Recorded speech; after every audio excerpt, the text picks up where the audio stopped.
بسم الله الرحمن الرحيم. اليوم حنتحدث عن الدايت. طبعا هذا تكميل للمحاضرة السابقة اللي هي تحدثنا فيه عن اللي هو الانسولين resistance. Today we'll continue talking about the diet and the management for the insulin resistance. Diet to prevent and reverse insulin resistance and type 2 diabetes. Can we reverse? Yes. In some uh, period, in a significant period, which we call it pre-diabetic, we can reverse that condition uh, and prevent the progression to diabetes type 2. The first step to using dietary means to prevent development of type 2 diabetes is the early identification. قديش احنا بنقدر نعرف انه الامور رايحة بالاتجاه الخطأ. we can manage, we can reverse إذا كان اللي هو identification لا disorder is very early. Of those patients who have a genetic susceptibility to develop. وخاصة الناس اللي هو في عندهم في الفاميلي في history في الفاميلي باتجاه الدايابيتس تايب 2، فهذول لازم يعملوا دائما يكون في عندهم فحص. الفحوصات هذه لا تقتصرش بس على الفاستنج بلاد شوجر، لأنه أحيانا الفاستنج بلاد شوجر بيكون بيخدعني بعطيني أوكي، لكن هو بيكون في مرحلة ما قبل حدوث الدايابيتس اللي هي الانسولين ريزيستنس أو البري دايابيتك، وبيكون عندنا هنا بيكون عندنا impaired fasting مثلا جلوكوز impaired fasting جلوكوز بيكون هنا مرتفع، وهذا دلالة، وعدد الناس ما بتعملش الفحص هذا. وكمان في عنا اللي هو impaired glucose tolerance، اللي هو بعطي كمية محددة من الجلوكوز 75 جرام بشكل محلول، وبشربهم وبشوف وبقيس بعد ساعتين. والله بعد ساعتين إذا كان 140 إلى 100 إلى 199، إذا هذا هو إيش في مرحلة الخطر. دون ذلك اتس اوكي. طبعا بعد ساعتين من إيش من تناول اللي هو محلول السكري. فهدول الناس لازم يديروا بالهم، لازم يعملوا إيش، لازم يعملوا سكرينينج بين فترة والتانية حتى يساعد في ال early identification، لأنه إذا كان في عندي early identification في عندي better management. People who have a family history of type 2 diabetes mellitus are more likely to have a genetic traits, okay, to develop type 2 diabetes. One, analysis of the data from Baglusa heart study found that many of the metabolic abnormalities. أنا لما أتحدث عن الميتابوليك abnormalities بتحدث عن ارتفاع في الجلوكوز ليفل، في ارتفاع في الترايجليسرايد، في ارتفاع في ال LDL، في انخفاض في ال HDL. Okay, associated with insulin resistance start to show up in childhood or early adulthood. يعني خاصة مع اللي هو المودرن لايف ستايل، فكنا بنشوف الدايابيتس بعد ال45 وبعد ال50 سنة، ولكن وخاصة عند الناس اللي في عندهم يعني في هيستوري في العائلة. اوكي، فبنلاحظ انه بلشت تظهر الاعراض اللي هو الميتابوليك abnormalities او الميتابوليك ديس اوردرز، بلشت تظهر على عمر قبل هيك، على عمر بدري، على اللي هو قد تكون عشرينات أو يمكن أقل أو بعد هيك. But heredity is not necessarily destiny. يعني إيش؟ يعني ليست قدرا محتوما هي الهيريديتي. وأنا اتحدثت المرة اللي فاتت إنه في حاجة اسمها الست بوينت ثيوري، يعني أجسامنا بتشبه أبهاتنا وبتشبه أمهاتنا، ولكن قديش أنا بحافظ على حالي وقديش بعتمد لايف ستايل هذا صحي، وبعتمد على غذاء صحي، وبعمل فيزيكال اكتيفيتي بشكل منتظم، أنا بحاول أمنع أو أأخر من إيش؟ من ظهور اللي هو الجين المسؤول عن هذا الخلل. B. Nearly all patients who ultimately develop type 2 diabetes have IR for many years before their blood sugar level rose up enough for the diagnosis of type 2 diabetes. يعني طبعا هو ما خبطش مرة واحدة تك اليوم كان سليم وبكره واصبح هذا دايابيتس. لا، هو مر بالسلسله، السلسله هذه ما كانتش واضحه له، اللي هي مرحله ما قبل الدايابيتس او بري دايابيتكس، ولما كان في عنده انسولين ريزيستنس وشغال البنكرياس وبيفرز اكثر من طاقته له يحاول يخفض مستوى السكر في الدم. هذه الشغله او هذه الفتره مش باينه، ما هو ما كانش عارف فيها، وقد تستمر لسنتين. اوكي، وقد تستمر لسنتين. ويمكن في ناس بيموتوا وهم مش عارفين انه هو في مرحلة ما قبل السكري. The metabolic changes associated with IR we call them metabolic syndromes، واحنا عرفناهم في المحاضرة السابقة. It has been called the insulin resistance syndrome and the deadly quartet and the dysmetabolic syndrome. كلهم أشياء أسماء لنفس الشيء، اللي هم إحنا بالعربي بنسميهم أو بنقول عنهم اللي هو الميتابوليك syndrome. IR is associated with an increase in the risk of developing both type 2 diabetes mellitus and cardiovascular disease. طبعا واحنا فهمنا وعرفنا ايش الارتباط بين التنين، واخذنا بالفجر واخذنا بالخارطة كيف الامور مرتبطة ببعضها. عندنا epithelial dysfunctioning، عرفنا ايش الميكانيزم الابيثيليال dysfunctioning، في عندنا الناروينج، في عندنا ارتفاع لل LDL، في عندنا ارتفاع للابو بي. كل هذه تؤدي الى عمليه اللي هو اثيروسكليروزز وصار في عندي اثيروسكليروزز، اذا في عندي بلشنا ندخل في الكارديوفاسكولار ديزيز. The metabolic syndrome appeared to result primarily from IR and its metabolic consequences. These metabolic changes are characterized initially by increased fasting insulin level.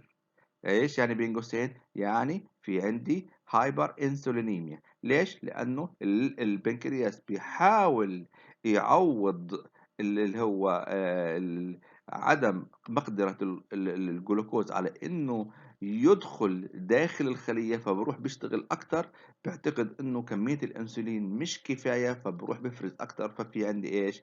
increase fasting insulin level and a delay clearance. كمان clearance زي ما انا متوقع انه والله انا اعطيته كميه من الجلوكوز زي ما شفنا في اللي هو في الجلوكوز توليرانت تيست. جلوكوز توليرانت تيست عند الشخص العادي يعني بعد الساعتين المفروض ايش؟ من ساعتين ماكسيمم الى 3 ساعات بصير عندي نورماليزيشن للبلاد شوجر. لكن عند الناس اللي في عندهم اي ار او بري دايابيتيك الكليرنس بيكون هنا مش تمام. clearance of the glucose load، لأن لما أشربه هذا هو أشربه 75 جرام من جلوكوز solution، هذا عبارة عن إيش؟ glucose load. Most people with metabolic syndrome have elevated serum triglyceride level, increased small dense LDL low density lipoprotein particles, and decrease the HDL or the good cholesterol. Also increase in the blood pressure، وعرفنا كيف ايش الميكانيزم اللي بيرتفع فيها البلاد pressure، and increase the fasting blood glucose or blood sugar. These metabolic abnormalities are believed to result largely from ايش؟ from IR. من وين؟ ايش السبب؟ له ال IR اللي هو الانسولين ريزيستنس. Most of the people who have metabolic syndrome have an increased amount of abdominal fat. واحنا لو رجعنا للفيجر اللي كان مرسوم، كل الأسهم كانت خارجة إلا سهم واحد اللي هي كان إيش؟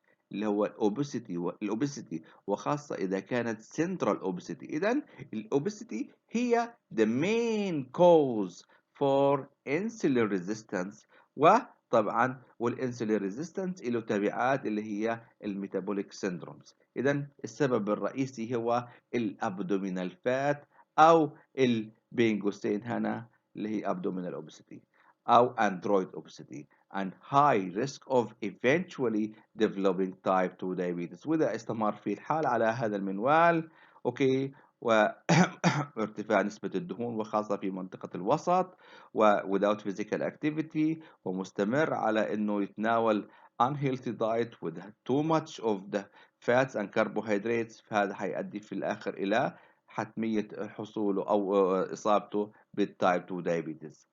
The metabolic syndrome also generally increase the risk of cardiovascular disease، وعرفنا إيش العلاقة بين الاثنين. Many patients with metabolic syndrome who were headed towards type 2 diabetes succumb to a heart attack، معرضين للهارت attack or stroke، يعني في ايش؟ جلطة دماغية، and die before even being diagnosed with diabetes، واحيانا بيموتوا قبل حتى ما ايش ينعرف انه في معاه diabetes، لانه شغال الانسولين ريزيستنس وماشية وامور الكارديوفاسكولار ديزيز بتخرب عنده، وهو بيعتقد انه هو مش diabetic. Clearly, there is a need to identify those at risk early in life and intervene.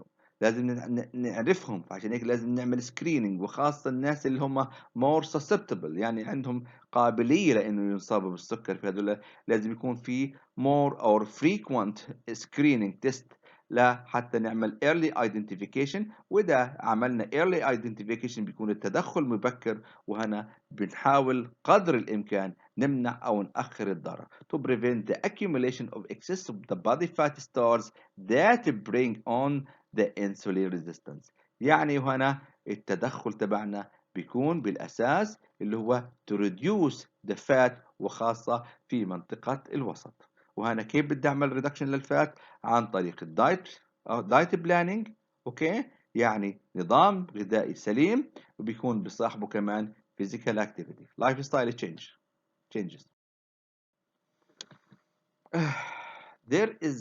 There still is no routine laboratory test widely available to measure the RIR directly، لكن على العموم في أكثر من تيست حاليا موجودين في المختبرات، وبتعمل اللي هو الاي ار، زي الهوما اي ار وزي البيتا انسولين. هذه تعتبر من الفحوصات الفعالة جدا، اللي هو أنا بتعرف خاصة الهوما اي ار، هوما اي ار HOMA، هوما اي ار سلاش اي ار. طبعا في الانسولين ليفل بعطيني، لكن انا يمكن سبق اني تحدثت انه قلنا السي بيبتايد بيكون حتى افضل من الهوما من الانسولين ليفل، لانه الانسولين ليفل قد يتاثر بكثير عوامل بتاثرش فيها السي بيبتايد. هايبر انسولينيميك جلايسيميك كلامب موديفيكيشن انسولين سبورتنج تيست، لكن اللي هو الهوما اي ار يمكن من افضلهم حاليا. However, the new National Cholesterol Education Program (NCEP) guidelines establish 5 risk factors commonly among the patient with metabolic syndrome. في 5 أشياء، 5 risk factors، هذولا الخمسة 3 من الخمسة أوكي بقدر أقول إنه هذا الشخص عنده إيش؟ عنده metabolic syndrome. وإحنا عارفين علاقة الميتابوليك سيندروم مع الاي ار، اللي هي بيكون عادة أساسها اللي هو ارتفاع نسبة الدهون في منطقة الوسط، وبيكون هنا بلش الخطر عندي. ف what are the five؟ الفايف اللي هي الفايف risk factors. عندنا أول حاجة increase in the fasting blood sugar، increase in the blood pressure، increase in the triglyceride، increase in the LDL، decrease in the decrease in the HDL. كمان في عندي زيادة في الويست circumference، اللي هو محيط الوسط الخصر، اللي هو بيكون عند الرجال عند النساء 88 هو الحد، 88 سنتيمتر، و102 عند ايش؟ عند الرجال. A patient with 3 or more of these risk factors listed in table 1 below are now to be characterized as having this metabolic syndrome. 3 أو أكثر بهذا الشخص من هذه الريسك فاكتورز موجودين، فبقدر أقول إنه هذا الشخص في عنده إيش؟ he is suffering or he is having metabolic syndrome. These are the 5. 1. Abdominal obesity، وهذه بنستدل عليها بالويست circumference محيط الوسط، وعند الرجال هذا بنحولها إلى سنتيمترز، لأنه هذا بالإنش بيكون حوالي 102 سنتيمتر، هذا الحد الأقصى. وعندي الومن لعند 88 سنتيمتر، أكثر من هيك إذا في عندنا هنا abdominal obesity وزيادة في الويست circumference. هذا خطر، أول خطر. كمان في عندنا الترايجليسرايد أكثر من 150 ملي جرام بير ديستيليتر. هذا إيش؟ هذا مصدر الخطر. ثلاثة هاي دنسيتي لايبوبروتين ال HDL. ال HDL بيكون هنا منخفض أقل من 40 عند الرجال وأقل من 50 عند النساء. هي ثلاثة. أربعة البلاد بريشر. أربعة البلاد بريشر وهنا بيكون 130 ده اللي هو السيستوليك و85 للدايستوليك. فاستنج جلوكوز بيكون أكتر من 100 اللي هو ملي جرام بير ديسيليتر. وإحنا في المحاضرة السابقة عرفنا اللي هو الانسولين الفاست امبيرد انسولين امبيرد جلوكوز توليرانس. فاستنج جلوكوز. امبيرد فاستنج جلوكوز اذا بدنا نعتمد على الكرايتيريا تبعت الدبليو اتش او من عند ال 100 لل 125، لكن الاي دي اي امريكان دايتيتك اسوشيشن بلشت من عند ال 110 لل 125.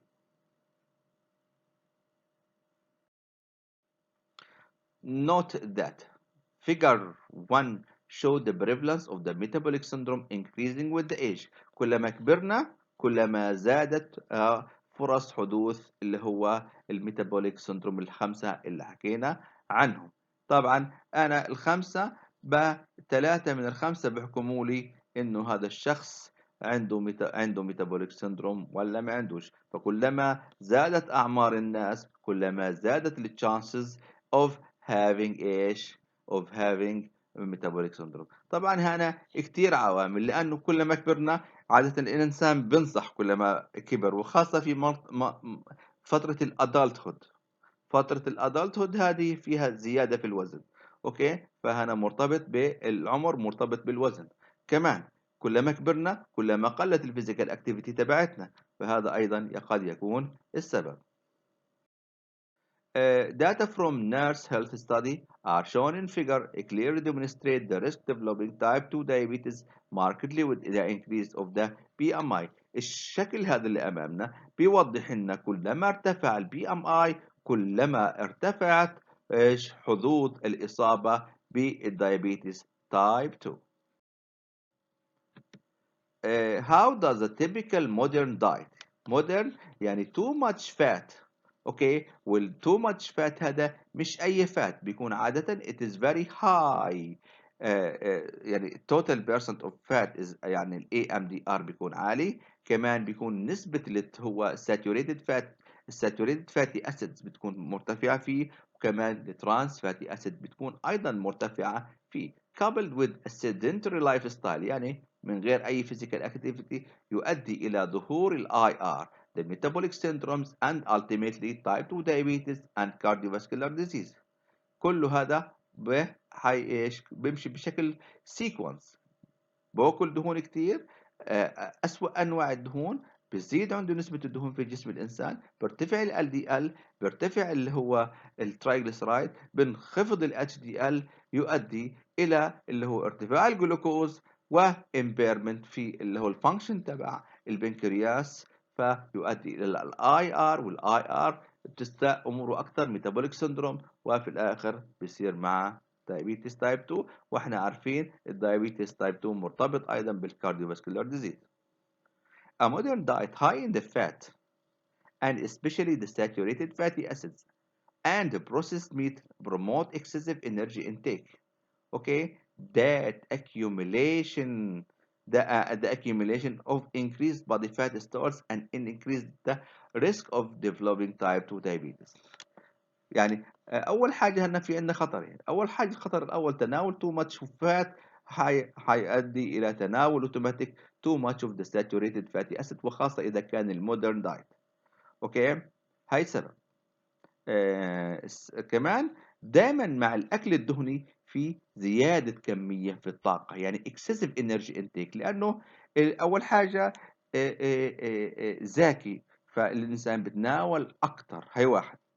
اوكي، وهنشوف احنا كمان كيف بالضبط انه الاكل اللي هو بيكون عادة very rich in the fat بيزيد محتوى او كمية دخول الطاقة الى الجسم اكتر من ايش اللي هي الشغلات التانية او الماكرو نيوترينتس التانية زي الكربوهيدرات والبروتين. هاي شغلة. كمان ننساش انه الفات تعتبر dense energy source. ايش يعني dense energy source؟ يعني 1 جرام of او فات بعطيني 9، في حين انه الكربوهيدرات والبروتين بعطيني بس 4. B as the body fat store expand بتتمدد وبتتوسع beyond a certain point which varies between people with ages. It leads to development of IR. The IR leads eventually to development of type 2 diabetes and cardiovascular disease outlined in figure 3 وهنشوف figure 3. Over time, insulin resistance and perhaps the increased flux تدفق of the fatty acid. ليش بيصير في عندي increased flux of the fatty acid؟ من وين؟ من ال breakdown of the of the triglyceride اللي بيصير في الاديبوسايتس، لانه بقول هنا بيصير في عندي فيش عندي بيصير عمليه لايبولايسيس، فلايبولايسيس بتكسر الترايجليسرايد وبضطر انه يصير في عندي فري فاتي اسيد، واحنا عارفين المضار اللي بيعملها الفري فاتي اسيد في اكتر من مكان. اوكي. from the adipocytes appear to damage the beta cells. يعني ايش؟ يعني الامور اصلا بلشت تخرب وتخرب اكتر واكتر with too much flux of the fatty acid in the blood، وخاصة إذا راح على الليفر كمان. أوكي. يعني كمان في الليفر في دمج أكتر تاني هنا. over times this reduce the insulin production capacity to the point where the beta cell can no longer produce sufficient insulin to overcome the impact of the insulin resistance on blood sugar removal. في أول أمور أول ما يبلش الانسولين ريزيستنس بتلاقي إيش؟ بيروح وبيرتفع الجلوكوز في الدم، فبروح البنكرياس سنسز انه ما زال مرتفع فبروح بفرز اكتر. فهذا كومبنساتوري ايش افكت، يعني فعل تعويضي بيعمله البنكرياس بحيث يخفض مستوى السكر في الدم. بينجح في الاول وبينجح مره ثانيه وثالثه. وهذا السلوك الغذائي اذا استمر على هذا المنوال حيؤدي الى انه البنكرياس مش قادر يعمل هذه المهمه اللي هي الفعل التعويضي او compensatory effect. فعشان هيك بسلم البنكرياس وبقول له I fed up with your lifestyle. أنا زهقت منك وزهقت من سلوكك الغذائي الزبالة، فعشان هيك أنا مش قادر ألاحق عليك. عشان هيك بسلم وبقعد، فبصبح الإنسان أو البنكرياس تبعه غير قادر على إنه يعطي كمية من الأنسولين بحيث تخفض له الجلوكوز، فبتلاحظ إنه مستوى الجلوكوز ارتفع وظل مرتفع، فبصير في هذه الحالة إيش؟ دايابيتيك. بصير في هذه الحالة دايابيتيك. والدايابيتيك لما يبلش يقلط لحد 180 ملي جرام بير دي سي لتر بصير يطلع في البول. كمان لو جينا فحصنا له اللي هو البلد الجلوكوز في اليورين ببين عندنا في اليورين. A beta cell fail both fasting and postprandial. يعني لو جينا عملنا له as the beta cell fail fail both fasting and postprandial, blood sugar level begins to rise into the IG or IGT and eventually type 2 diabetes. طبعا وهنا خلاص بتبلش الامور تخرب، فبتلاحظ انه الفاستنج عنده بلاد شوجر مرتفع، وكمان البروست باندل بلاد شوجر اللي هو بستدل على انه بالامبيرد جلوكوز توليرانس بتلاحظ انه الاثنين مرتفعين. فبعد هيك بتمشي الامور على هالمنوال بصير عندنا تايب 2 دايابيتس. بالضبط هذا هو الفيجر 3 كيف الامور بتتطور عندنا، خاصة اذا انا تناولت اللي هو مودرن لو ساتيتي دايت. ايش يعني مودرن لو ساتيتي دايت؟ اول حاجه مودرن احنا عارفينها. لو ساتيتي دايت يعني بين قوسين لو بدي استبدلها هنا هاي فات دايت. ايش يعني هاي فات؟ الدهون زاكيه وبتعمل بتعمل طعم بلاتابيلتي. احنا قلنا في عندنا بلاتابيلتي عاليه، فبتخلي استساغه عاليه، فبتخلي الانسان ياكل اكتر واكتر. طب ما بالك لو كانت هذه الدهون تحتوي على ساتوريتد فاتي اسيد، غير انها مركز مصدر مركز للطاقه. طبعا واذا كان كمان مترافق مع inactivity physical inactivity، هذا يؤدي إلى excessive energy intake. excessive energy intake جاي من الانبوت اللي هو جاي لي من الدهون، ال 1 جرام بعطيني 9، وكمان هو بيعملش أي نوع من الرياضة، فحيعطي إلى إيش؟ إنه يكون في عنده الانرجي بالانس عنده بوزيتيف. وانا too much positive يعني excessive energy intake، يعني في عنده increase in the body fat stores، يعني في عنده بعد هيك انسولين ريزيستنس، هايبر انسولينيميا، وحيؤدي الى حدوث الديسليبيديميا، ارتفاع ال دي ال، ارتفاع الترايجليسرايد، انخفاض ال اتش دي ال. طيب وكمان حيؤدي الى صوديوم ريتنشن، وعند ابيثيليال ديسفانكشنينج فحيؤدي الى حدوث، والراس سيستم بصير فيه لخبطه، فيؤدي الى حدوث البلاد بريشر. وهذا ايش الان او اللي هو النيتريك اوكسايد. بنخفض النيتريك اوكسايد اللي هو عاده بيوسع لي الشرايين. اذا الشرايين شغاله كويس وفي عندها الاستيسيتي وفي عندها فلكسبيليتي وفي عندها فاسكو دايليشن، بايش بيكون الضغط تمام. لكن اذا فقدنا الان او، اذا فيش الاستيسيتي والجدار متصلب لانه في عندي epithelial dysfunction، هذا حيؤدي الى ارتفاع الضغط.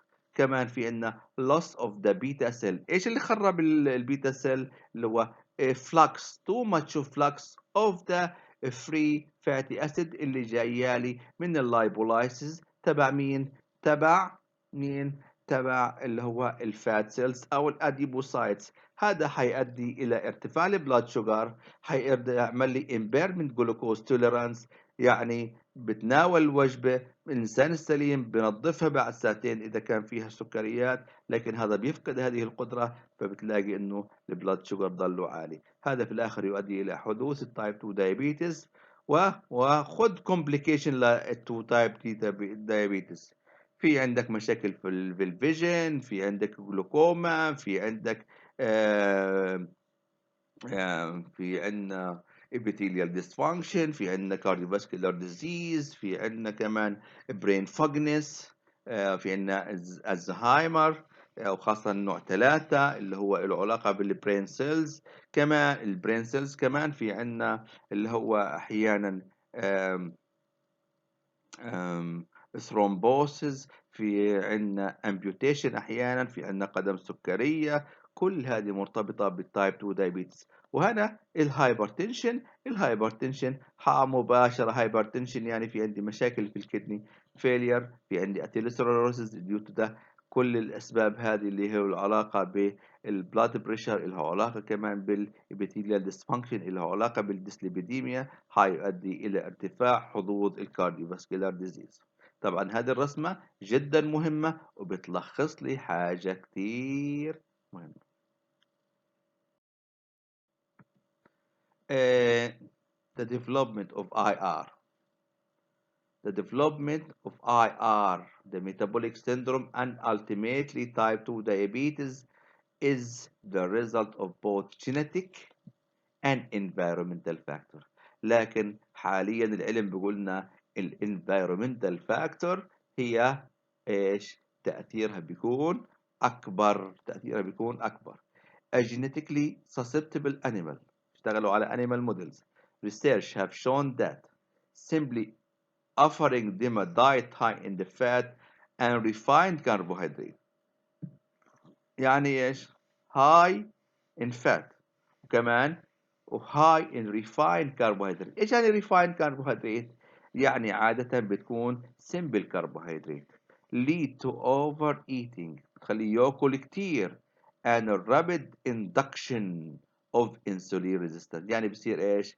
بنتقل الى الانسولين ريزيستنس بسرعة عالية جدا اذا اتغذى على هذول الشغلتين too much of the fat and too much of the carbohydrate، ومش اي كربوهيدرات، كانت ريفايند كربوهيدرات.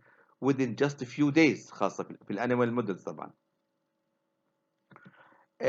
In genetically susceptible people, a diet high in fat and refined carbohydrate coupled with sedentary lifestyle also trigger the development of the IR. نفس الشيء، يعني هنا جربوا على animals، هنا جربوا على humans، لكن وهنا ولاحظوا انه اذا اعطيناهم too much fat too much refined carbohydrate وايش وكانوا هذول الاشخاص sedentary lifestyle، هذا والتريجر حيحفز اللي هو ظهور الاي ار and the metabolic disturbances or metabolic syndrome associated with it primarily because it causes accumulation of excessive fat store. هذا ايش؟ رجعنا للسبب الرئيسي لحدوث الاي اللي هو تراكم الدهون وخاصة في منطقة الوسط. Most research suggests most research suggests that diet higher in saturated fatty acid and saccharose or fructose and low in omega-3 polyunsaturated fatty acid is more likely, okay, more likely polyunsaturated fatty acid is more likely to promote increased energy intake. وenergy intake يعني too much fat store يعني في عندي development للاي ار than a diet higher in unrefined carbohydrate. يعني لو عطينا مجموعة refined carbohydrate اوكي ودهون ومجموعة تانية كان unrefined carbohydrate يعني complex carbohydrate، بنلاحظ انه هذول الجماعة الاولانيين بيكون في عندهم ميل اكبر و high tendency to have IR. Weight loss lower the free fatty acid level.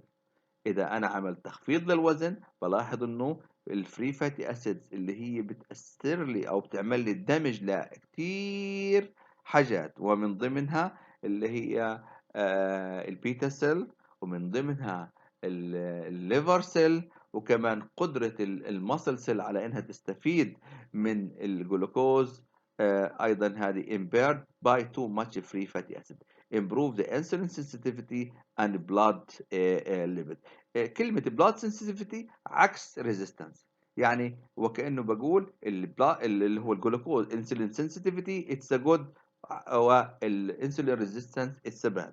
فهنا اذا خفضنا وزننا بنلاحظ الفري فاتي اسيد بتقل، بنلاحظ انه السنسيتيفيتي بتتحسن وبتزيد، وكمان يعني الريسبونس هنا and the blood level الديسليبيديميا بتبلش تتحسن امورها وبتقل الديسليبيديميا. فبنلاحظ انه انخفض ال LDL، انخفض الترايجليسرايد، وبلش يرتفع مين؟ ال HDL. Somehow does the NCP justify its recommendation for the increased dietary fat in people characterized as having a metabolic syndrome. يعني وكأنه بيقول لي كيف انت بتبرر انه ال NCEP بتعطي recommendation بتقول للناس اللي في عندهم metabolic syndrome تناولوا ايش؟ كمية كبيرة increase dietary fat for the people who are having a metabolic syndrome. كيف انت بتفسر لي هذه الريكومنديشن واحنا عارفين انه الفات سبب من اسباب اللي هو too much energy intake fat store بتزيد و IR and diabetes محتملين يحصل. كيف تفسر هذه الريكومنديشنز اللي هي تعتبر against what we have learned؟ يعني هذا ضد اللي تعلمناه في الصفحة اللي قبل أو اللي قبل أو اللي قبل. كيف بنفسر؟ ال NCB ال NCEP guidelines recommended 35%، وهذا تعتبر نسبة عالية. طبعا أنا بقول عندهم cardiovascular disease وعندهم metabolic syndrome، فكيف أنت بتعطيهم 35% of the diet جاي من الفات؟ يعني ال AMDR للفات 35. Okay, fat for people identified with 3 or more of the 5 metabolic characteristics of the insulin resistance syndrome. خلينا نشوف هنفسر احنا بالضبط. Many studies have shown that high carbohydrate diet do indeed high carbohydrate diet وخاصة إذا كان refined do indeed lead to higher blood sugar level, higher insulin level, and adverse effect of the blood levels. واحنا عارفين واحنا فهمنا في الميتابوليزم انه بتزيد الكربوهيدرات انتلت الجلايكوجين، فكله هيقلب الى ايش؟ الى تراكم دهون، لها accumulation of the triglyceride، لان الامور فاتحه على بعض. هنا بلاد ليبل، وهيأثر لي على كمان يرفع لي البلاد ليبيد when compared with a diet high in unsaturated fat. يعني لو جينا مجموعتين من البشر قلنا لهم احنا بدنا نعطيكم هاي كربوهيدرات دايت، لكن الكربوهيدرات دايت هذا ريفاين كربوهيدرات، وانتم مجموعة تانية بدنا نعطيكم هاي لعند 35% ايش؟ فات. لكن الفات هذا ايش؟ مش اي فات، بدنا نحاول نبعد قدر الإمكان عن اللي هو الساتوريتد فاتي أسيد أو الترانس فاتي أسيد، فبنعطيكم unsaturated fatty acid. أوكي، وبدنا نقلل نسبة الكربوهيدرات. كيف كان الوضع؟ لاحظنا إنه الأمور اتحسنت عند الناس اللي أخذوا إيش؟ هاي فات دايت، يعني هاي مش هاي 80 ولا 90 ولا 70 زي الكيتو، لا 35. لكن هذا الفات ما كانش فات عادي، كان عبارة عن unsaturated fatty acid، فكانت الأمور كويسة. However, all of the study that have shown adverse metabolic effect on the higher carbohydrate diet compared to the higher fat diet require the test subject to consume the same number of calories. لكن شرط عشان التجربة تظبط، بدي أعطيهم نفس الكمية من الإنرجي. يعني أنت 2200، أنت 2200، تمام؟ أنتوا المجموعة 2200 وأنتوا المجموعة 2200، لكن بدنا نلعب في الاي ام دي ار تبعت الكربوهيدرات، وهنا إنها عليها لإلكم. أوكي، لأنه هنا 4 جرام، 4 جرام 1 جرام هيعطيني 4 سعرات. ما أنا هنا كان كمية الكربوهيدرات شوية كتيرة، لأنه مش دنس انرجي سورس زي وهنا حيكون نفس السعرات، فبذلك لكن بيكون كمية الجزء الرئيسي جاي من ايش؟ من او جزء كبير جاي من الدهون. فهذا شرط عشان التجربة تكون عادلة، انه انا هعطيكم نفس الكمية من السعرات، لكن هنا حزود كربوهيدرات وهنا حزود ايش؟ فات، وحشوف ايش بالضبط اللي بده يصير. consume the same number of calories and maintain the same body weight on both the higher fat and the high carbohydrate. Uh, a study of the US population suggests certain characteristics of the modern diet increase the risk of developing insulin resistance, ultimately type 2 diabetes. These characteristics include relatively little cereal fibers and relatively large amount of the fat, especially the saturated and the hydrogenated and refined carbohydrate. يعني هذا في دراسة أمريكية جربوا اشتغلوا على المودرن دايت، لاحظوا إنه هذول الناس increase the risk of developing insulin. ليش؟ لأنه كان في عندهم مودرن دايت، المودرن دايت عالي بالدهون، وكمان قليل في نسبة اللي هو الكومبلكس كربوهيدرات، وفي نسبة عالية من الساتوريتد فاتي أسيد، كمان من الهيدروجينيتد اويلز. الهيدروجينيتد اويلز اللي هي يعني بين قوسين انا بقول تحتوي على نسب عالية من الترانس فاتي أسيد. كمان a refined carbohydrate especially the sugar، هذا كله ايش؟ حيزيد الامور صعوبة، وحيفاقم الامر، وحيؤدي الى ظهور الانسولين resistance and ultimately type 2 diabetes. Epidemiological data from US women and men found that a diet with more hydrogenated oil, okay, hydrogenated fats and saturated fats from animal products are associated with the development of IR and metabolic syndrome, whereas the diet higher in unrefined، اوكي، يعني كومبلكس كربوهيدرات appear protective.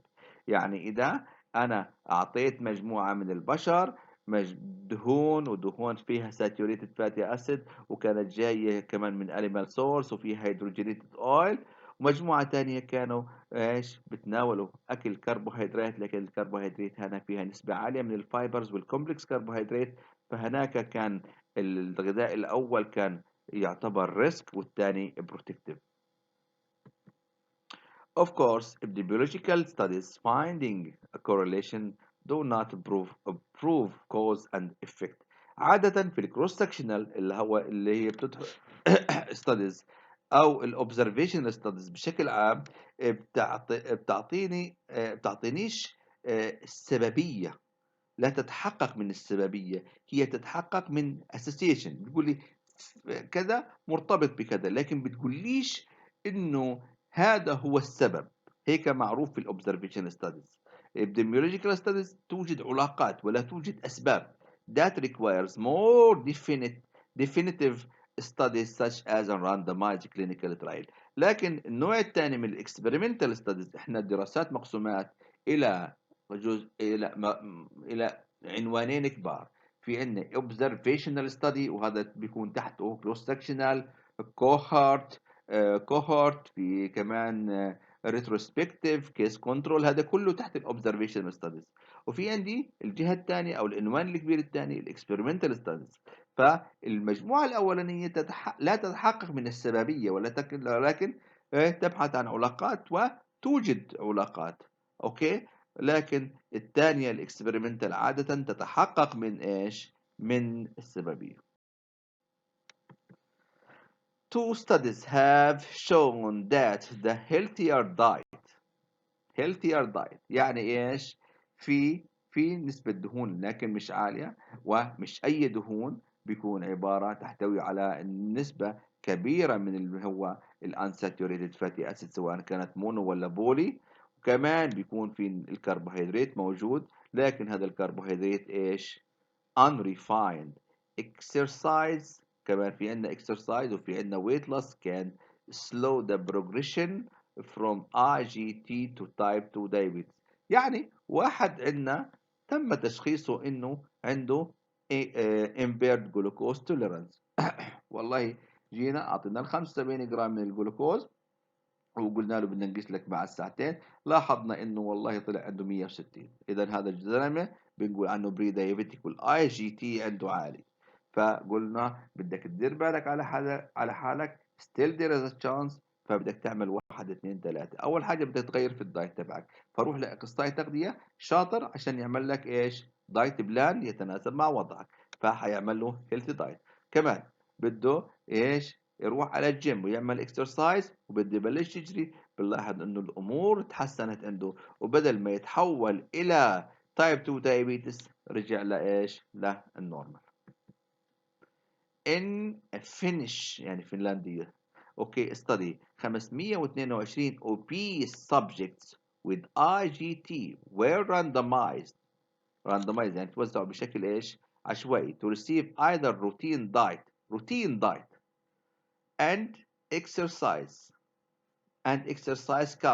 counseling. uh, control group, routine diet, exercise counseling. okay. or a more إذا في عندنا مجموعتين or a more intensive individualized instruction about the wear or the weight loss, healthy diet and exercise intervention group. إذا في عندنا 522 ناس بدناء. اوكي. وفي عندهم اي جي تي يعني مصنفين انه هذول بري دايابيتك. تمام. هذول الناس قسمناهم لمجموعتين. مجموعة الأولانية خلوكوا على الأكل تبعكم اللي هو روتين دايت اند اكسرسايز كونسل، وعطوهم قالوا شويه اكسرسايز، وهذول قالوا لهم ايش؟ انتم مجموعه الكنترول. المجموعه الثانيه هنا انتنسيف individualized instruction، يعني مسكوهم واحد واحد وعملوا لهم individualized بلان. انت هاي البلان تبعك، هاي انت كذا كذا، بدك تلعب هالقد، بدك تاكل هالقد، وبدك كذا كذا. وسابوهم لقد ايش؟ ل3 سنوات وشهرين. فولو اب these in the intervention group where 58% is less likely to have a progresses to type 2 diabetes than those. يعني حتى أكثر من النصف. يعني هناك على فرض إنه خلينا نقول 522 يعني بيطلع حوالي يعني قديش بيطلع؟ 260 261 في كل مجموعة، لو قسموهم بالنص بالضبط 261 مجموعة. في المجموعة الأولانية الكنترول اللي هم قال لهم خليكم كله زي ما انتم، بس العبوا شوية رياضة. لاحظنا انه لو على فرض انه هناك انصاب 100 واحد وصار عندهم دايابيتس تايب 2، اوكي، من ال 255، لكن في المجموعة الثانية تقريبا 85% من الرقم هذا. يعني تقريبا ايش المية، 100 هناك في عقبالهم 58. اذا احنا تقريبا عملنا بروتكشن لحوالي 42 شخص، وهذا نسبة لا يستهان فيها. النسبة لا يستهان فيها انه عملنا بروتكشن لحوالي 42% من الناس من انه يتطور عندهم الامور وتروح باتجاه اللي هو تايب 2 دايابيتس. ده دي دي بي ترايل، دراسة اسمها دي دي بي ترايل انفولف 3234 سبجكت، وكلما زاد عدد العينة كلما زادت دقة النتائج. Subject with IGT, the subject were randomly assigned or allocated to glucophage اللي هو ميتفورمين ثيرابي جروب، هاي واحد. The intense dietary and exercise counseling group كمان مجموعة تانية intense dietary يعني ظبطوا لهم الاكل واكسرسايزنج، هي اثنين. اور سمبلي بلاسيبو، والمجموعه الثالثه بلاسيبو ولا حاجه يعطوهم، يعني اعطوهم حاجه هيك وهميه، يعني كانهم كنترول. افتر سنتين و8 شهور years there was 58% reduction in the progression of type 2 diabetes، وهي متقاربة مع الدراسة اللي فوق in the intense diet and exercise growth than in the placebo group. This was much better than 31% reduction in the progression of type 2 diabetes in the glucophage. يعني كمان كان المجموعة هذه حتى أحسن من مجموعة مين اللي هو كانوا بياخد الدواء. يعني في كانت أفضل ب 58% من المجموعة البلاسيبو، وكانت أفضل ب 31% من اللي هي مجموعة اللي باللون الأحمر الانتنس دايتري اند اكسرسايز كونسلنج بروجرام، كانوا أفضل من المجموعتين. أوكي، فهذا بيدلل على أهمية التغذية وأهمية اللي هو الدايت بلان وأهمية الثيرابيوتيك الميديكال ثيرابيوتيك انترفنشن. These two randomized clinical trials have now clearly demonstrated that a diet low in saturated fat and high in the legume، يعني high in legume يعني وكأنه بيقول لي and pulse and fruits and vegetables يعني بين قوسين and whole grain بين قوسين، بقدر أقول كل هذا عبارة عن إيش؟ high fiber diet.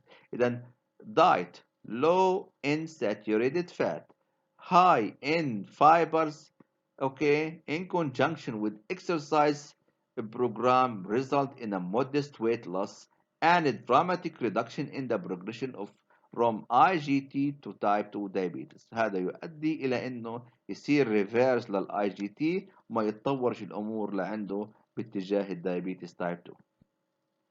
سيرجيكال تريتمنت اللي هي عملية زي الليبوسكشن وال كل العمليات اللي هي البرياتريك سيرجري لإنقاص الوزن that resulted in 16% reduction in the initial body weight after 8 years, cut the risk of developing type 2 diabetes by more than sixfold compared to the control subject who didn't get the surgery or lose weight. يعني جابوا مجموعة من الناس ومجموعة عملوا لهم عمليات كانوا بيعانوا من البدانة، اوكي، والمجموعة الثانية ما عملهم مش أي حاجة، ضلهم بدناء، وشافوا كيف إحنا نسبة تقليل الخطر باتجاه الدايب 2 دايابيتس. لاحظنا إنه الناس اللي عملت اللي هي جراحات تجميلية أو جراحات تدخلات جراحية لإنقاص الوزن قللوا الإصابة أو فرص الإصابة بالدايابيتس تايب 2 ل6 أضعاف، 6 فولد، مقارنة بالمجموعة الثانية. يعني هناك كان في 6 اشخاص، هنا كان في واحد. اوكي، هناك كان في 12 شخص صار عندهم diabetes type 2، هنا في عندي بس 2. This is why identifying patient with IR and a metabolic syndrome even sooner before IGT develop is important. قديش احنا بنكتشف بدري، قديش احنا بنعالج الخطأ او بنعالج انه هذا الشخص ما تتطورش مع الامور. At this point the beta cell function is even less impaired. يعني الساعة التلف اللي صار بالبيتا سيل لا مش بهذا الحجم، عشان هيك بنقدر نستعيد نشاط البيتا سيل مرة أخرى، وبذلك بنعمل reverse than it with the IGT patient. It is likely healthier diet and exercise program that lead to reduction in the body fat store should prevent them from ever develop type 2 diabetes and also dramatically cut the risk of cardiovascular disease. What is the best dietary approach for a patient with a metabolic syndrome؟ إيش أفضل تدخل غذائي للناس اللي عندهم metabolic syndrome؟ The current NCEP guidelines emphasize a diet that high in إيش؟ fat. احنا قلنا 35% fat، لكن إيش الفات هنا؟ الفات هنا عبارة عن mono unsaturated fatty acid. اوكي، فهنا المبرر تبعهم، انا بدي اعطيك فات نسبة شوية عالية 35%، لكن انا بديش اعطيك اي فات، بدي اعطيك هيلثي اويل. ايش الهيلثي اويل هنا اللي اعطوه الان سي اي بي؟ اللي هو المونو انساتوريتد فاتي اسيد، زي مثلا على سبيل المثال الاوليك اسيد اللي هو موجود في وين؟ في زيت الزيتون. For patient identified as having the metabolic syndrome. When the fat content of the food was manipulated covertly and palatability was held constant, okay, human subjects were shown to increase their leptin caloric intake and gain weight as dietary fat increased at the expense of carbohydrate. Okay, uh, figure 4 below show the result of this study.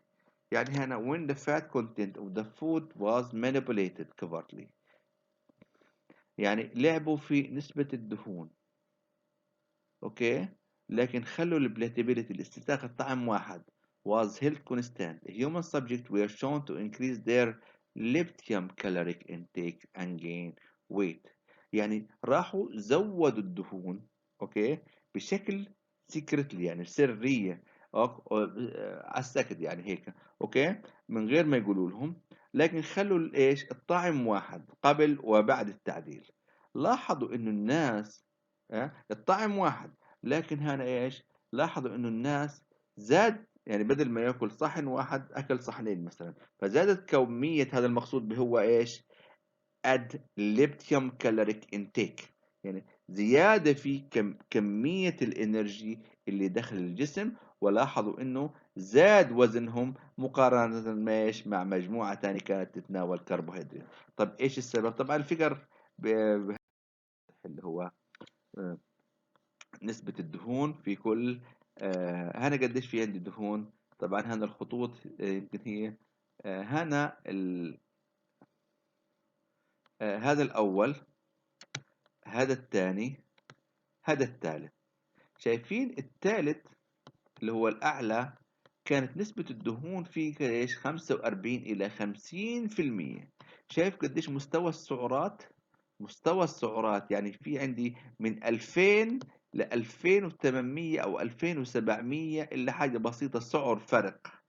أوكي، فلاحظوا إنه الناس اللي بتتناول أو بيكون جزء كبير من أكلها دهني بتناول سعرات أكتر. ليش؟ لأنه في بلاتيبيليتي عادة عالية، أوكي، عند الدهون، فبتخلي الإنسان يأكل أكتر. كمان ننساش إنه الدهون تعتبر مصدر مركز للطاقة. 1 جرام هنا، طبعا هذه عقبالها جرامات، 45 إلى 50 جرامات من الدهون. الواحد جرام 9. هنا في عندي عقبالها جرامات، يعني هنا خلينا نقول 20 كربوهيدرات، 20 فات، يعني 80 الباقيين بروتين، وايش 80% بروتين وكربوهيدرات. سواء البروتين ولا الكربوهيدرات الواحد جرام عبارة عن بس 4 سعرات، لكن هنا ال50% كل جرام منهم عبارة عن 9 سعرات. فعشان هيك في عنا زيادة، شايفين هنا ما بين اللو دايت، لو كربوهيدرات، لو فات دايت، مع الهاي فات دايت، في عندي حوالي 800 أو 700 سعر، 700 يمكن، هنا 700، حوالي أكثر من 750 سعر فرق. A figure for shows the ad libitum energy intake increased حوالي 658 per day كل يوم on the average on the high fat diet compared to the low fat diet. It seems likely that the addition of more fat to low fat food reduces the satiety. يعني بيخلي الإنسان إيش؟ يعني إيش reduces the satiety؟ بيقلل الشبع، فالإنسان بياكل أكتر and increase the leptin caloric intake and promote weight gain. Likewise, a failure to remove fat from high-fat food like the milk and meat will likely result in less satiety per calorie and so a greater. يعني أنا بدي أعطيكم مثال. عندي كاسة حليب منزوع الدسم وكاسة حليب إيش؟ مين أذكى؟ لا، اللي هو بالدسم أذكى. فبروح مثلا بشرب كاستين، يمكن أشرب كاستين، لكن يمكن أبصر أكمل كوباية من اللي هو الحليب منزوع الدسم. However, high-risk diets do not regularly lead to increased caloric. High-fat diet do not regularly lead to increased caloric intake compared to high carbohydrate if the energy density of the two diet is held constant. إذا ضبطناهم، هنا احنا هناك ركزنا على الكميات، اوكي، ما ظبطناش. لكن اذا ظبطنا هان 2000 وهان 2000 حيكون المفعول تقريبا واحد، مفعول الكربوهيدرات ومفعول مفعول ال- الكربوهيدرات والفات. It appears that the main reason for lithium caloric intake tend to increase when the percent of the calories from the fat is high is that more fat usually mean higher ED. يعني إذا سيبنا الأمور من غير ما نعملهم ضبط فزودنا نسبة الدهون، بلاحظ إنه لأنه هنا جرامات، لكن هنا الواحد جرام بأربعة، هنا الواحد جرام بتسعة، فعشان هيك في عندي إكسترا انتيك أو إكسترا اد ليبتم كالوري. The addition of the fat to the food increase the food ED اللي هو energy density, and most naturally occurring fat food have a higher fat ED, so it is very difficult to consume a high fat but low ED diet.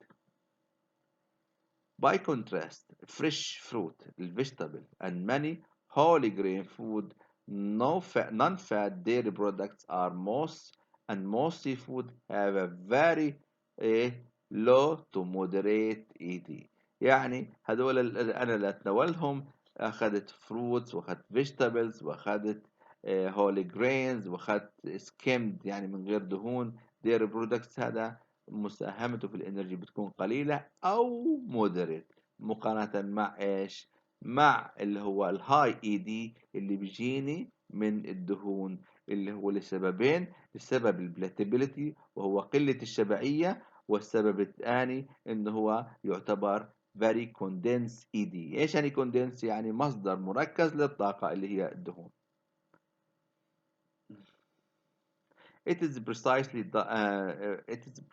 because diet higher in the fat are generally more caloric dense that they are also more likely to lead to excessive caloric intake, weight gain, and metabolic problem, including metabolic syndrome, when compared with a diet higher in the carbohydrate but with a lower ED.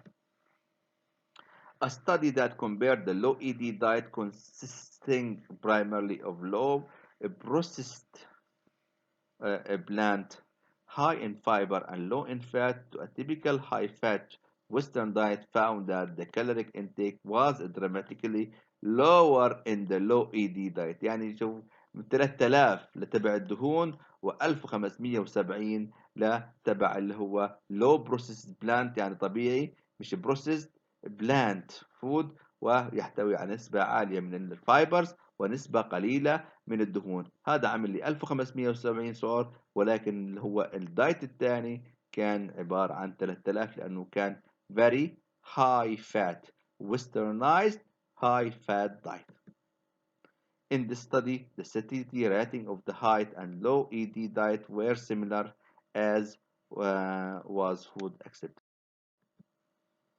In this study, the high ED diet had 681 and the low ED diet في عندي 318. It appears that a high-fat and energy-dense diet coupled with sedentary lifestyle that promote obesity, excess body fat store lead to insulin resistance and associated metabolic problem in genetically labeled individual. وخاصة إذا كان هذا الشخص في الأسرة في عنده يعني susceptibility، في عنده قابلية، في عنده تندنسي، لأنه أبوه وأمه معهم سكري، فهذا بيكون إذا أعطيته أكل مش تمام، وإذا أعطيت وخليته، وهذا الشخص كان physically inactive، هذا حتطور أموره بسرعة ويصير عنده diabetes type 2 very fast. It is a challenge to a plan acceptable meal that the average about 300 إلى 400 calorie per pound and are at higher and high in the fiber.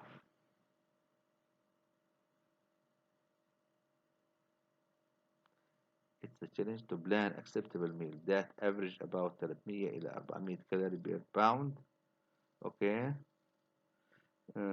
and are high in fiber.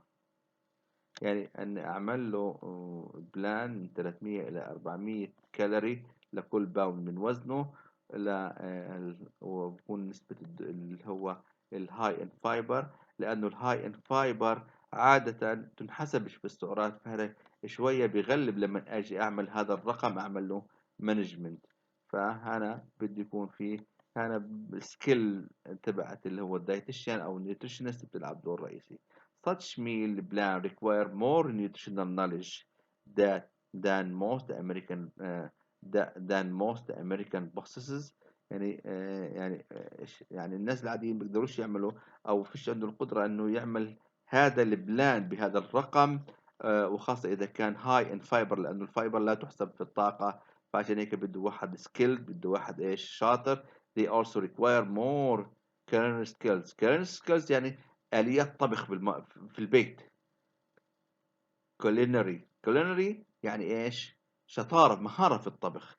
كيف أنا أعمل توليفة بالطبخ أثناء عملية الطبيخ، بحيث إني أقلل عدد السعرات. يعني بدل ما أقلي السمك، أحاول إيش أعمله على السيزلر، أوكي، يعني بحط بعض النقاط من الأويل على اللي هو على السيزلر أو على التوست، وبحمر السمك تحمير. هذه بعض المهارات اللي هو أنا بستخدمها في أثناء عملية الطهي. بدل ما هو مقلي أسلقه سلق، بدل ما أحاول أقلل كمية الزيوت المستخدمة، أحاول أعمل ريبليسمنت، بدل ما أستخدم سمنة اللي هي هيدروجينيتد أويل، وإحنا عارفين مخاطر الهيدروجينيتد أويل باحتوائها على نسبة عالية من الترانس فاتي أسيد، أو والله أعمل بدلها اللي هو الأوليف أويل، او استخدم الاوليف اويل اللي هو المونو انساتوريتد فاتي اسيد. فهنا هذه تعتبر سكيلز في عمليه الطبخ than most American boss to make them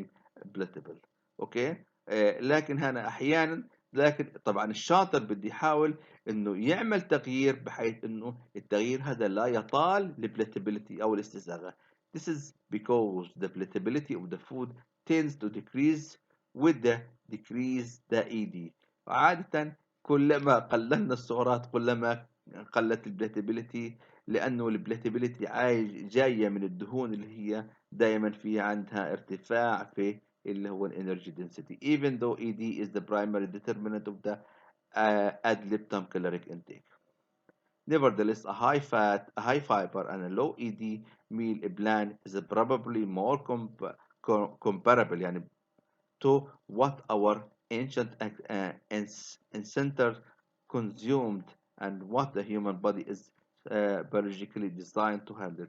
يعني احنا عارفين ابائنا الاولين واجدادنا كان كل تناولهم طبعا less animal source، كله جاي من plant source، والبلانت سورس هذا less processed، يعني كانت عباره عن هاي فايبر وكميه السعرات كانت قليله، فلا كان في عندهم بدانه ولا كان في عندهم كل الشغلات هذه اللي هي مصاحبه للمودرن او الويسترنايزد دايت.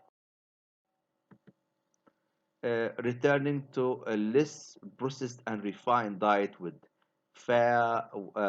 far less concentrated calories are markedly increased daily activity and markedly increasing daily activity may be necessary for most people to lose 13 or more pounds and keep it off longer time without chronic hunger.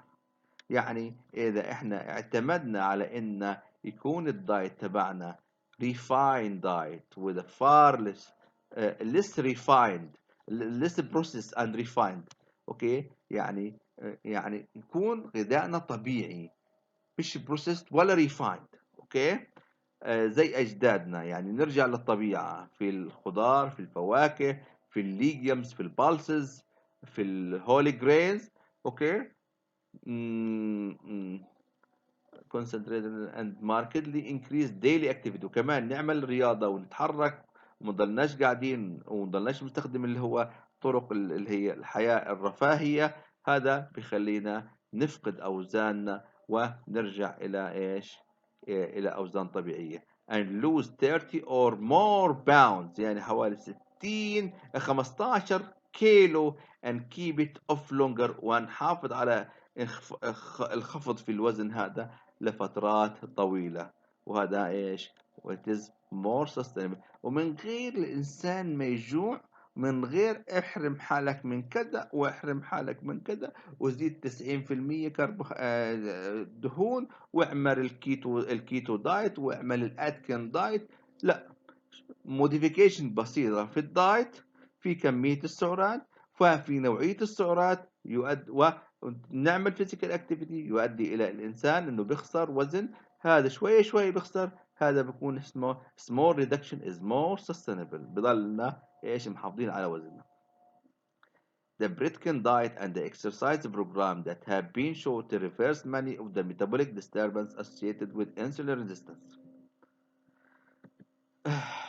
This is very low fat. This very low fat, higher fiber, near vegetarian diet combined with exercise has been to show dramatically lower the serum triglyceride CRB هذا الانفلاميشن ماركر LDL لو density lipoprotein blood pressure، كل هذا بيتحسن إذا اعتمدنا على very low fat higher fiber near vegetarian diet combined with physical activity or exercise اللي هو في Britkin diet. In people with insulin resistance, it has been shown to lower serum insulin level. In people with type 2 diabetes, it has been shown to improve blood sugar regulation and reduce the completely eliminate and needed for the oral hypoglycemic agent. يعني بظبط لي السكر، واحيانا eliminate the need، واحيانا اذا هذا الشخص بتناول حبوب يعني يمكن ايش اذا اعتمد على هذا الاكل ومارس رياضه، اعتماده على الحبوب هنا حيتوقف، وبيكون هنا حلينا مشكلته عن طريق modification in his diet and the lifestyle. In general, more processed and refined food have a both higher GI and ED than the food in their natural whole state and also provide less satiety. يعني ايش؟ يعني الأكل إذا كان طبيعي ومش بروسيسد، هنا الإنسان بتناول كميات أقل من السعرات، وهنا بيكون مشبع لأنه في نسبة عالية من الفايبر. But it is the higher insulin response. But is it the higher insulin response or the greater ED of such food that primarily responsible for their lower satiety value? The much malignant potato does cause a relatively higher glycemic response. هذا مش كتير مهم. اوكي، هذه الصفحة مش كتير مهم. refining and processing of the food usually increase both the GI,